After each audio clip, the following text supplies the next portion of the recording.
22واں پارہ شروع کرتے ہیں۔ اعوذ باللہ من الشیطان الرجیم، بسم اللہ الرحمن الرحیم۔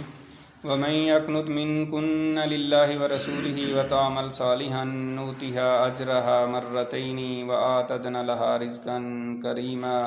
یا نساء النبی لستن کاحد من النساء ان اتقیتن فلا تخضعن بالقول فیطمع الذی فی قلبہ مرض وقلن قولا معروفا۔ صدق اللہ العظیم۔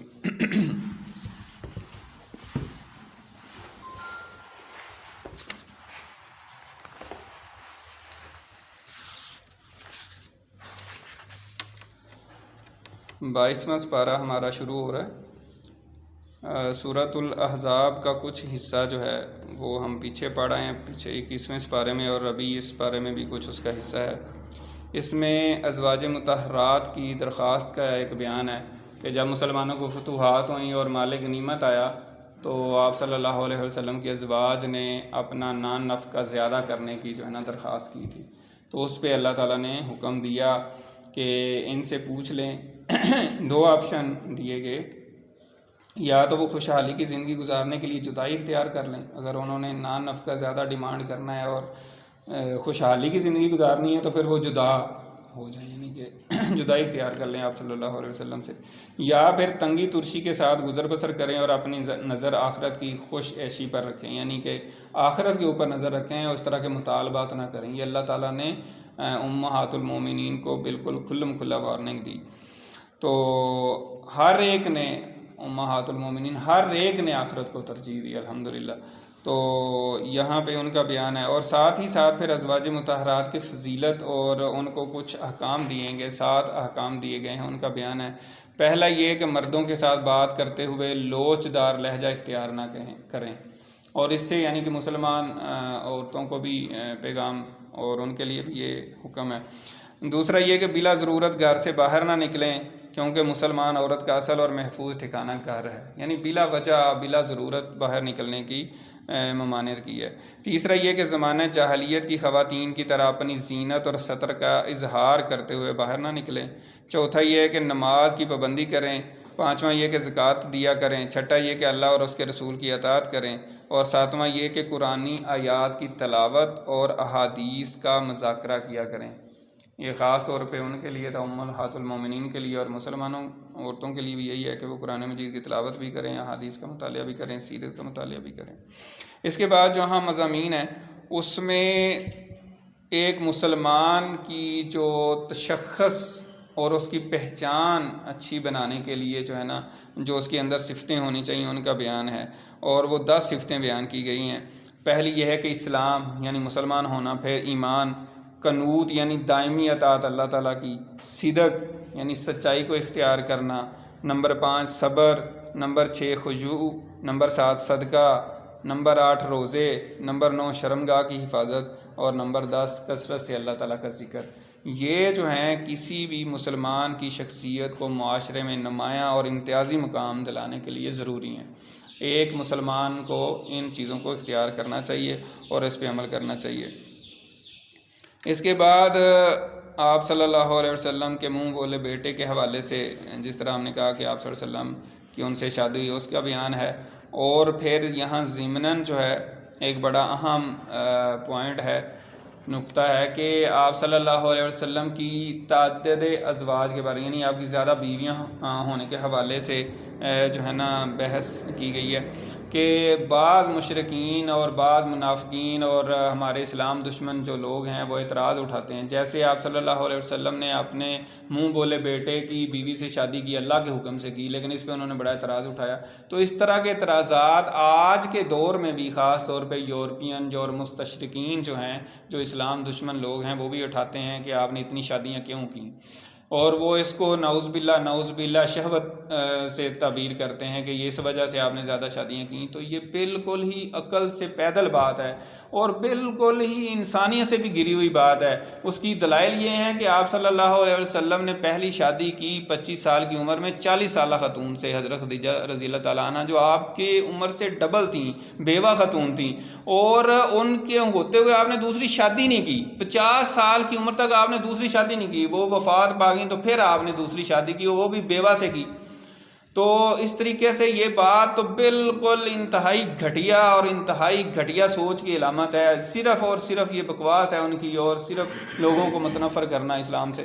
تو یہ غلط چیز ہے. اور دوسرا یہ ہے کہ آپ صلی اللہ علیہ وسلم نے ساری بیواؤں سے شادیاں کی، صرف واحد حضرت عائشہ رضی اللہ تعالیٰ عنہ تھیں جو ہے نا وہ کنواری تھیں. تو یہ چیز جو ہے نا اس حوالے سے بیان کرنا ضروری تھا کہ آپ صلی اللہ علیہ وسلم کے اوپر اس طریقے سے کیچڑ اچھالا جاتا ہے. حالانکہ زیادہ شادیاں کرنے کی، ایک نبی کی زیادہ شادیاں کرنے کی بہت زیادہ حکمتیں تھیں. اس میں کچھ سیاسی حکمتیں تھیں، کچھ علمی حکمتیں تھیں، کچھ شرعی حکمتیں تھیں. اس کا کیا کیا فوائد ہونے تھے امت کو بعد میں، اور جو ہوئے بھی بعد میں. تو یہ ساری اس میں چیزیں تھیں. اس کے بعد نبی کریم صلی اللہ علیہ وسلم کی امتیازی اوصاف کا بیان ہے کہ آپ صلی اللہ علیہ وسلم کے کیا کیا امتیازی اوصاف ہیں، جس میں سب سے پہلے یہ ہے کہ آپ اپنی امت پر اور دوسری امتوں پر بھی قیامت کے دن گواہی دیں گے، اور پوری دنیا کے انسان آپ کی امت میں شامل ہیں. پوری دنیا کے انسان، دو آپ کی امتیں ایک طرح سے بن جاتے ہیں. جنہوں نے آپ کی دعوت قبول کی اس کو جو ہے نا امت اجابت کہتے ہیں، اور دوسری کو امت دعوت کہتے ہیں، جن کو ابھی ہم نے دعوت دینی ہے، ہمارے اوپر ڈیو ہے کہ ہم لوگوں کو دعوت دیں. اس کے بعد اہل ایمان کو آپ سعادت اور جنت کی بشارت دینے والے ہیں، کفار اور فجار کو اللہ کے عذاب سے ڈرانے والے ہیں. اور نمبر 4 یہ ہے کہ آپ نیکی، اصلاح، اخلاق حسنہ اور استقامت کی دعوت دینے والے ہیں.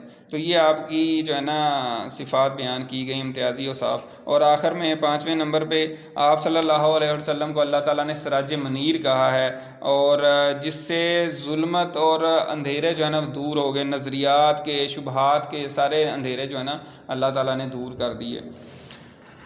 اس کے بعد 3 آداب بیان کیے گئے ہیں جو جاہلیت کے زمانے میں لوگوں کو معلوم نہیں تھے، تو اللہ تعالیٰ نے وہ بیان کیے ہیں، جو کہ گھریلو زندگی اور عام معاشرتی آداب ہیں. پہلا یہ ہے کہ کسی کے گھر میں اجازت کے بغیر داخل نہ ہوا کرو. دوسرا یہ ہے کہ کھانے کی دعوت میں تمہیں بلایا گیا ہو تو کھانے سے فارغ ہو کر اٹھ جایا کرو. باتوں میں مشغول ہو کر صاحب خانہ کا وقت مت ضائع کرو. یعنی اس وقت تو ویسے بھی گھر چھوٹے تھے، اور جو ہے نا وہ اتنے نہیں ہوتے تھے کہ لوگ پھر کھانا کھا کے ادھر ہی بیٹھے رہیں. تو یہ جو ہے نا یہاں پہ 3 آداب جو ہے نا بیان کیے. تیسرا ادب یہ ہے کہ غیر محرم خواتین سے جو ہے نا کوئی بھی چیز مانگنی ہو تو وہ پردے کے پیچھے مانگے. یعنی یہ نہیں ہے کہ بالکل سامنے آگے، وہ پردے کے پیچھے سے ان کو چیز دیں جو بھی دینی ہے، یعنی پردے کا حکم دیا گیا. اس کے بعد درود و سلام بھیجنے کا حکم دیا گیا. اللہ تعالیٰ نے حکم دیا، جیسے بڑی مشہور آیت آپ سنتے رہتے ہیں کہ ان اللہ و ملائکتہ یصلون علی النبی یا ایھا الذین آمنوا صلوا علیہ وسلموا تسلیما. تو آپ صلی اللہ علیہ وسلم پر درود و سلام بھیجنے کا حکم ہے. اور آپ صلی اللہ علیہ وسلم کی حدیث ہے، اس کا مفہوم یہ ہے کہ مجھ پر جو ایک دفعہ درود بھیجے گا اس کے 10 گناہ معاف ہوتے ہیں، اور 10 اس کو نیکیاں ملتی ہیں، 10 درجات بلند ہوتے ہیں. اور بھی درود شریف کے فضائل میں بہت احادیث ہیں، بہت اس کی تفصیل ہے کہ درود شریف کے کیا کیا فضائل ہیں، اور یہ ہر صورت میں قبول ہوتا ہے، اور اس کی بڑی تفصیل ہے. اور آپ صلی اللہ علیہ وسلم کو فرشتے نے آ کے جب یہ بشارت دی تو آپ بڑے خوش ہوئے. اور اس کے بعد پھر مسلمان خاتون کو پردے کا حکم دیا گیا ہے. یعنی پہلے تو امہات المومنین کی بات تھی، یہاں پھر عام مسلمان خواتین کو پردے کا حکم دیا گیا ہے. وہ آپ کی بیوی ہو، بیٹی ہو، وہ آپ کی بہن ہو، جو بھی رشتہ ہے اس کو پردے کا حکم دیا گیا. اور پردہ بھی صحیح طریقے سے ہونا چاہیے، پورا جسم ڈھانپا ہونا چاہیے. جب بھی کہیں جائیں تو وہ پورا شرعی پردہ جو ہے نا وہ کرنا چاہیے. اللہ کا حکم ہے، اور اللہ کے حکم کو ماننے میں ہی ہماری جو ہے نا بقا ہے، ہماری بچت ہے، دین دنیا میں ہمارے لیے آسانیاں ہیں. ہم بظاہر ان چیزوں کو نہیں سمجھ سکتے، لیکن جو اللہ کا حکم ہوتا ہے اس کو ہم مان لیں، اور اس پر عمل کرنے سے ہی ہماری فلاح ہے، دنیا میں بھی اور آخرت میں بھی. سورت کے آخر میں جو ہے نا اللہ تعالیٰ نے اس امانت کا ذکر کیا ہے جو کوئی اور چیز نہیں اٹھا سکی تھی تو انسان نے اٹھا لیا. وہ یہی ہیں جو اللہ تعالیٰ نے فرائض اور واجبات اور شرعی احکام دیے ہیں، تو وہ انسان نے اٹھا لیا اس جو ہے نا امانت کو. لیکن بہرحال اس کا پوری طرح حق ادا نہیں کر سکا. یعنی اس میں پھر جو ہے نا معاملات ایسے ہو گئے کہ عمل بھی نہیں کرتا اور بڑی چیزیں. تو یہ سورت جو ہے نا مکمل ہو گئی ہماری. اس کے بعد سورہ سبا ہے. سورہ سبا کا نام جو ہے اس وجہ سے ہے کہ اس میں اہل سبا کا قصہ بیان کیا گیا ہے جو یمن کا علاقہ تھا. تو اس میں جو اہم مضمون ہے وہ یہ ہے کہ شاکر اور کافر کا تقابلی بیان ہے. شکر کرنے والی قوم اور ناشکری قوم کا بیان کیا گیا ہے. یہ بھی ایک اہم مضمون ہے. جیسے قرآن مجید میں آتا ہے کہ اللہ تعالیٰ کے شکر گزار بندے بہت کم ہیں. اللہ تعالیٰ نے اتنی ہزاروں نعمتیں دی ہوتی ہیں، اگر آپ ان کو کبھی لسٹ کریں، انلسٹ کریں، آپ ان کی لسٹ بنائیں تو وہ پتہ نہیں ہزاروں لاکھوں کی تعداد میں چلی جائے گی. ان کا ہم کبھی تذکرہ بھی نہیں عام طور پہ کرتے. لیکن ایک چیز نہ ملے، ذرا سا کوئی مشکل پیش آئے یا کوئی نعمت میں ذرا سی کمی آ جائے تو ہم جو ہے نا وہ پریشان ہو جاتے ہیں اور اسی کا تذکرہ کرتے رہتے ہیں کہ یہ نہیں ہے میرے پاس، یہ نہیں ہے، اس طرح سے پریشانی کو ظاہر کرتے ہیں. تو یہ رویہ صحیح نہیں ہے. تو یہاں پہ جو تقابلی جو ہے نا مقابلہ یعنی کیا گیا ہے شاکر اور کافر کا، تو اس میں حضرت داؤد اور حضرت سلیمان کو ایز اے شکر گزار بندوں میں اللہ تعالیٰ نے یہاں ذکر کیا ہے. تو حضرت داؤد کا بیان ہے کہ حضرت داؤد علیہ السلام کو اللہ تعالیٰ نے کیا کیا عطا فرمایا. ان کو ایسی زبردست خوبصورت آواز دی، ان کو اللہ تعالیٰ نے ان کے ہاتھ میں لوہا جو ہے نا وہ جس طریقے سے چاہتے تھے موڑ لیتے تھے. وہ تسبیح کرتے تھے تو پہاڑ اور پرندے ان کے ساتھ ہم نوا بن جاتے تھے. ٹھیک ہے، وہ زبور پڑھتے تھے تو جانوروں پہ بھی گریہ طاری ہو جاتا تھا. ٹھیک ہے، اور انہوں نے ایک فیکٹری بنائی ہوئی تھی جس میں وہ زریں بناتے تھے، جیسے آپ سٹیل مل کہہ لیں، یعنی وہ ہاتھوں سے بنا لیتے تھے. اللہ تعالیٰ نے ان کے ہاتھ میں لوہا نرم، لیکن وہ شکر گزار تھے اللہ تعالیٰ کے، حالانکہ نبی بھی تھے، بادشاہ بھی تھے، لیکن شکر گزار تھے. اسی طریقے سے حضرت سلیمان علیہ السلام کو اللہ تعالیٰ نے پرندوں کی بولیاں، جانوروں کی بولیاں سکھا دیں اور ان کی اتنی بڑی حکومت عطا فرمائی. اور ان کے لیے تانبا جو ہے وہ چشمے کی شکل میں بہتا تھا، اس سے وہ جو چیزیں چاہتے تھے. جنات ان کے تابع تھے اور جانور ان کے تابع تھے. تو اتنی ساری، اور پھر ہوا کو ان کے لیے مسخر کر دیا کہ وہ آج کا جیسے ہوائی جہاز، اس طریقے سے وہ 2 ماہ کا سفر جو ہے نا کچھ ہی گھنٹوں میں کر لیتے تھے.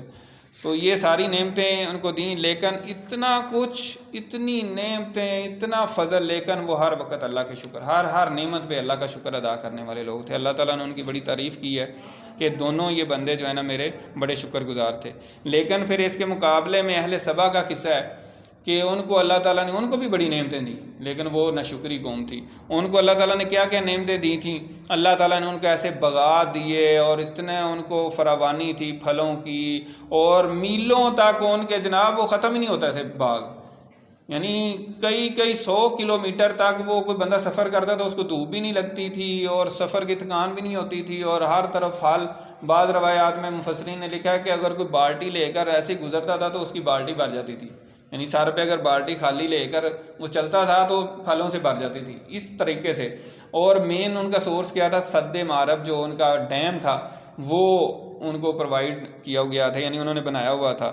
لیکن پھر جب انہوں نے ناشکری کی اور اللہ تعالیٰ سے انہوں نے اس طرح کی باتیں کی کہ اللہ ہمارے سفروں میں فاصلہ ہونا چاہیے، کوئی انجوائمنٹ نہیں ہے، بس یہ تو بس سارا اکٹھا ہی جوڑا ہوا ہے، اس طرح کی انہوں نے ناشکری کی باتیں کی، تو اللہ تعالیٰ نے پھر عذاب بھیجا جس سے پھر ان کا وہ ڈیم ٹوٹ گیا اور ہر چیز تباہ ہو گئی. ان کے باغات بھی، بستیاں بھی خس و خشاک ہو گئے، اور پھر وہاں پہ جھاڑ جنکار جیسے جڑی بوٹیاں اور بیری شیری اگ آتی ہے، اس طریقے سے چیزیں اگ گئیں. تو یہ ناشکری قوم کا جو ہے نا ذکر ہوا. تو سبق اس میں کیا حاصل ہوا ہے کہ اللہ تعالیٰ کا ہمیں ہر وقت شکر گزار ہونا چاہیے، اللہ کی نعمتوں کا، اور ناشکری نہیں کرنی چاہیے. اس کے بعد مشرکین کے نظریات جو ہیں ان کے عقلی اور نقلی دلائل سے ان کا رد کیا گیا ہے. اللہ تعالیٰ نے کہا کہ ان کو بلاؤ جنہیں تم اللہ کے سوا حاجت روا اور مشکل کشا کہتے ہیں، ان کو ذرا بلاؤ تو صحیح، ہم بھی دیکھیں ان کو کہ تمہیں کیا فائدہ پہنچاتے ہیں. کبھی تلقین کے انداز میں کہا ہے کہ تمہیں زمین و آسمان میں کون رزق دیتا ہے، تو اس کا تو ان کے پاس جواب نہیں تھا. تو یہ اس طریقے سے ان کے جو ہے نا کفریہ اور شرکیہ جو عقائد تھے ان کا رد کیا گیا ہے. آگے سورہ فاطر ہے. سورہ فاطر کا نام جو ہے اس وجہ سے فاطر رکھا گیا ہے کہ اس میں آیت فاطر السماوات والارض، یعنی زمینوں کو پیدا کرنے والا، آسمانوں کو وہ اللہ تعالیٰ ہے. تو فاطر اللہ تعالیٰ کے نام ہے، یعنی پیدا کرنے والا، تو اس نام سے یہ صورت ہے. تو اس میں بھی جو ہے نا اللہ تعالیٰ کے توحید کے دلائل دیے گئے ہیں، اور پھر شرک کی بنیادوں کا انہدام کیا گیا ہے، اور دین حق پر قائم رہنے کی تاکید کی گئی ہے. اللہ تعالیٰ کا بیان کیا گیا ہے کہ اللہ تعالیٰ نے زمین و آسمان کو، انسانوں کو، فرشتوں کو، جنات کو پیدا کیا. اس کے بعد صورت میں ایمان اور ہدایت، کفر اور ضلالت کے درمیان بھی حصی مثالوں سے فرق واضح کیا گیا ہے کہ ایک دیکھنے والا اور نابینا جو ہے نا وہ برابر نہیں ہو سکتے. اسی طریقے سے زندہ اور مردہ برابر نہیں ہو سکتے، اندھیرا اور روشنی برابر نہیں ہو سکتے. اسی طریقے سے مومن اور کافر بھی آپس میں برابر نہیں ہو سکتے. پھر قدرت کی نشانیوں کا ذکر ہے، اور اللہ تعالیٰ سے خوف رکھنے والے لوگوں کا ذکر ہے کہ جو اہل علم ہیں جن کے پاس علم ہوتا ہے، خواہ وہ دین کا علم نہ ہو، صحیح علم جو رکھنے والے لوگ ہوتے ہیں وہ اللہ تعالیٰ سے ڈرتے ہیں۔ اللہ تعالیٰ نے یہاں آیت میں فرمایا کہ بے شک اللہ تعالیٰ سے وہی لوگ ڈرتے ہیں جو صحیح علم رکھتے ہیں، اور آپ صلی اللہ علیہ وسلم نے فرمایا کہ سب سے زیادہ اللہ سے ڈرنے والا میں ہوں، یعنی اللہ کی قسم میں تم سے سب سے زیادہ دل میں اللہ کی خشیت اور خوف رکھنے والا ہوں۔ تو اسی وجہ سے مفسرین نے اور علماء کرام نے کہا ہے کہ یہاں علماء سے مراد جو ہے وہ صرف دین کا علم رکھنے والے علماء نہیں ہیں، خواہ وہ طب کا، خواہ وہ فزکس کا، خواہ وہ کیمسٹری کا، کوئی بھی سائنس دان ہو، کوئی جنرل یعنی جیسے فزکس ہے، کیمسٹری ہے، بایو ہے، کسی بھی چیز کا جو صحیح ڈیپتھ میں علم رکھنے والے لوگ ہیں وہ آخر کار ایک نتیجے پہ پہنچ جاتے ہیں کہ یار یہ جو چیزیں ہیں یہ کوئی بنانے والا ہے، اس کا کوئی کارساز ہے، یہ اللہ وحدہ لا شریک ہی ہے۔ تو جو تعصب والے لوگ ہوتے ہیں وہ تو اس بات کو پھر بھی نہیں مانتے، لیکن جو نیوٹرل لوگ ہوتے ہیں وہ پھر مان بھی لیتے ہیں، اور ایسے کئی لوگ ہیں جو پھر اسلام بھی قبول کر لیتے ہیں۔ اس کے بعد امت محمدیہ کی فضیلت بیان کی گئی ہے کہ جو ہے نا اس میں 3 قسم کے لوگ ہیں، یعنی قرآن مجید نازل ہونے کے بعد بھی یعنی کہ پھر بھی مسلمانوں میں 3 قسم کے لوگ پائے جائیں گے۔ یعنی ایک تو وہ ہوں گے جو زیادہ گناہ گار ہیں، جن کی نیکیاں کم اور گناہ زیادہ ہیں، پھر کچھ ایسے ہوں گے جن کی یعنی برابر ہی ہوں گی، نیکیاں اور گناہ تقریباً برابر ہوں گے، اور پھر کچھ ایسے ہیں جن کی نیکیاں بہت زیادہ ہیں۔ تو یہ سارے آخر کار انشاءاللہ جنت میں ہی جائیں گے، لیکن جن کے گناہ زیادہ ہوں گے، برائیاں زیادہ ہوں گی، تو ان کو اپنی سزا بھگت کے جانا ہوگا۔ سورت کے آخر میں اللہ تعالیٰ کا حلم بیان کیا گیا، اور یہ بڑی غور طلب آیت ہے اور بڑا اس میں جو ہے نا سبق ہے۔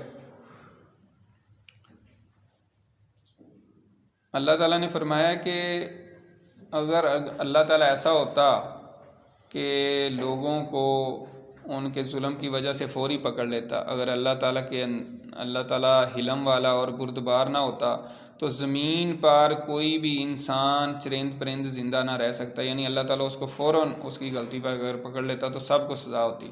جیسے ہم انسان ہیں، ہم سے بھی غلطیاں ہوتی رہتی ہیں، تو اگر فوراً ہی پکڑ لیا جائے تو پھر تو کچھ بھی نہیں رہ سکتا، سب کو اسی وقت سزا مل جائے۔ تو اس لیے اللہ تعالیٰ نے آخرت کا دین رکھا ہے جس میں پھر سب کو انصاف ملے گا اور کیا جائے گا۔ اب سورہ یاسین شروع ہوتی ہے۔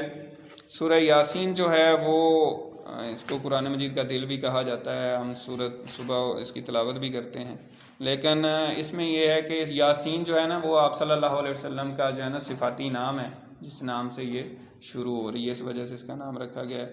لیکن المیہ یہ ہے کہ ہم مسلمان اس کو جب کسی کی جان نکل رہی ہوتی ہے تو اس وقت پڑھتے ہیں۔ اس کے اندر جو اللہ تعالیٰ نے مضمون بیان کیا ہے، جو اس کو قرآن مجید کا دل قرار دیا گیا ہے، وہ کیا فرمایا گیا اس پہ تو ہم غور کریں کہ اللہ تعالیٰ نے جو ہے نا اس میں کیا مضمون ہے، اس میں کیا باتیں ہیں جس وجہ سے اس کو قرآن کا دل قرار دیا، اور سارے علماء کہتے ہیں اس کی تلاوت کریں، صبح اٹھ کے لازمی سورہ یاسین کی تلاوت کریں، تو اس پہ تو ہم آئیں۔